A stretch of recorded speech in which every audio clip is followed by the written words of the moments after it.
What's up, everybody? AyyScare here, trying out a new series idea. So for the past month or two, I've been hooked on this game, Legends of Runeterra. It's not a game I was expecting to enjoy, but I'm loving it so far, and I would highly recommend giving it a try. In this series, I want to formulate and explore new and different deck ideas. For a game like this, it is relatively easy to head over to a website like Mobalytics, find a 60% win rate deck, and climb through the ranks. To be clear, I'm not saying that I have anything against that, but I always enjoy coming up with new ideas, new strategies, and new tactics that may work.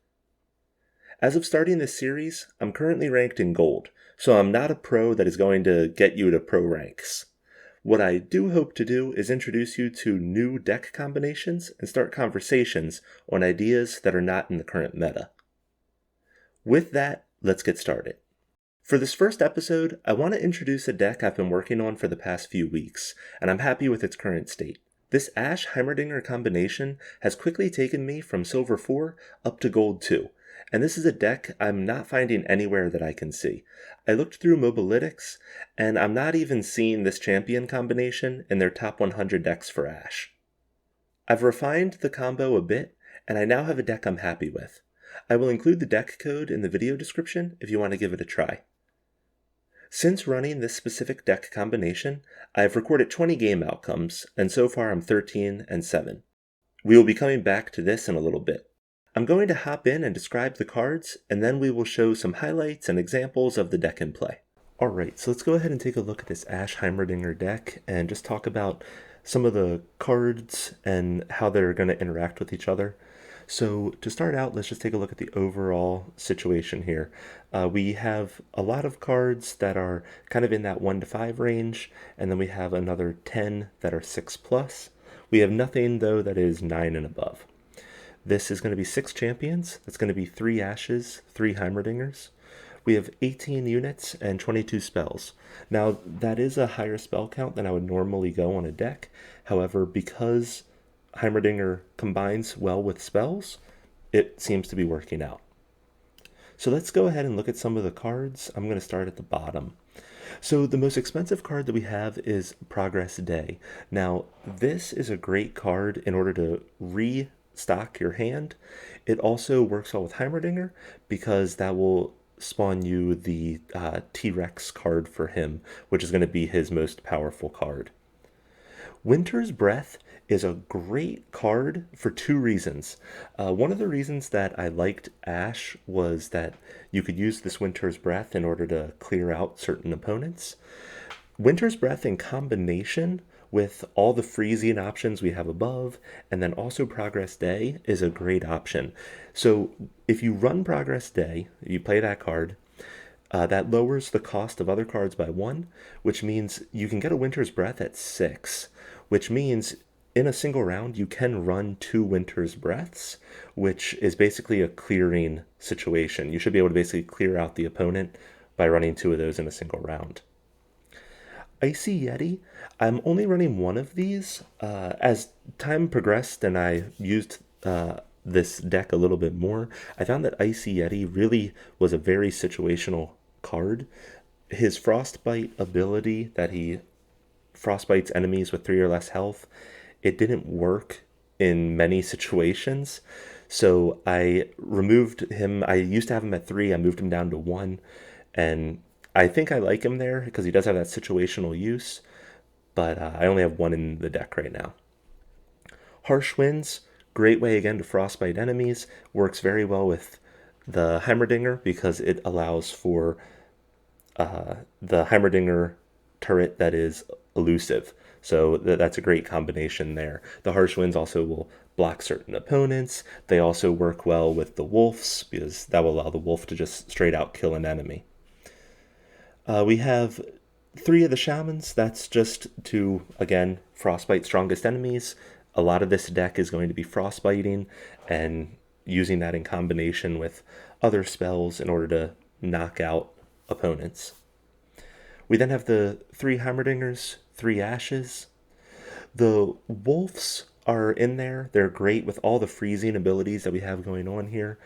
It's a great way to quickly knock out opponents. Flash Freeze, again, just a way to freeze. Shatter, I only have two of these as of right now. In most cases, I find that this is not that useful of a spell, so I've taken it from three to two. We have the Ice Veil Archer, which is going to be great for early game blocking and also late game being able to frostbite a specific opponent on an attack. I do have three of these cards, which allow me to draw a champion. Now, I have this for two reasons. One, I hate those games where you cannot draw your stupid champion. So it's a great way for me just to get a champion, be happy. But it's also great because if I already have an Ash on the field, it will give me the Ash secondary card, which is basically a flash freeze. And then it will also, if I already have a Heimerdinger on the field, will allow me to get a Progress Day. So those are two cards that sync very well together, and I've found that it just works out well. I then have two of the Sentries, which is just a low cost card that allows me to get a draw when it dies. I don't have it there for any kind of attacking purposes or anything like that, really. It's really just there for the drawing purpose. I do have two of these Elixir of Irons, mainly because this deck is very low health. I would need to double check. I think that the highest health card I have is going to be the Yeti at 5, but then it's going to be a leveled up Ash at 4. So there's a lot of spells and things that can wipe out your units. So the Elixir of Iron is just a great way to potentially save a unit from a spell death. And then for early game, fending things off, I have the Brittle Steel. That's just there to, again, kind of fend off that early game in case they run a card that is, 5 attack, 1 health, or something like that. Just a good way to preserve some life. So now that we've discussed the deck a little bit, let's go ahead and see some of these combinations in action. In this clip, we will see that I wasn't in a good position. However, I have the ability to freeze both of the opponent's champions and their strongest unit, and clear them with a Winter's Breath.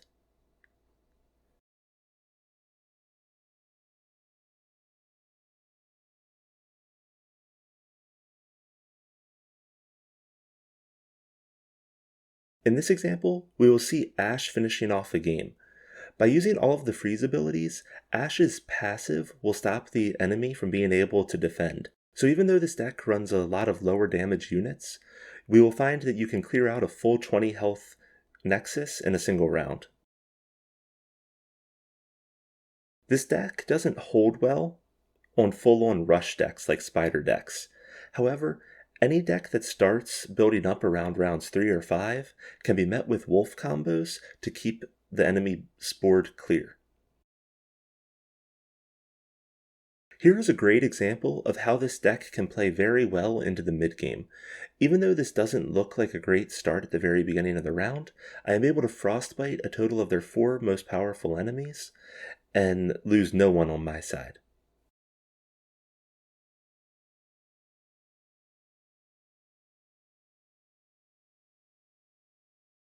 One thing I really hate running into is a clear on your most important unit or a full team clear. With Heimerdinger, this becomes less of a concern. In this clip, they pull my Heimerdinger in for a kill, but I run 3 spells so that I can keep my front line full.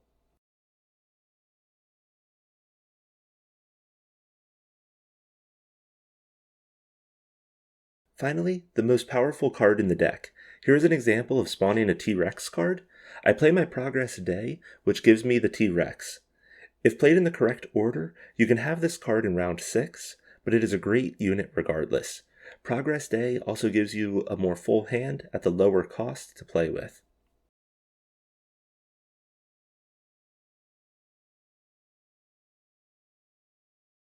So with that, let's wrap things up. This deck has worked great for me so far. Any kind of mid to late game deck, I feel very comfortable running this deck against. As mentioned earlier, rush decks can be a concern. Even against mid to late game decks, I find that you need to be comfortable playing with 10 or so Nexus health. This deck includes no way of healing your Nexus, but with the amount of blocking abilities, this hasn't caused me too much concern. The other area of concern for me is high spell damage decks. Since everything in this deck is relatively low health, going up against something like an Ezreal deck can be very concerning. I would love for you to use the code in the description and give this deck a try. I want the series to be an open discussion, so please let me know your feedback and thoughts in the comments. If you want to see more of this series, hit that subscribe button, and I'll hopefully see you for the next episode. Till next time, AyyScare out.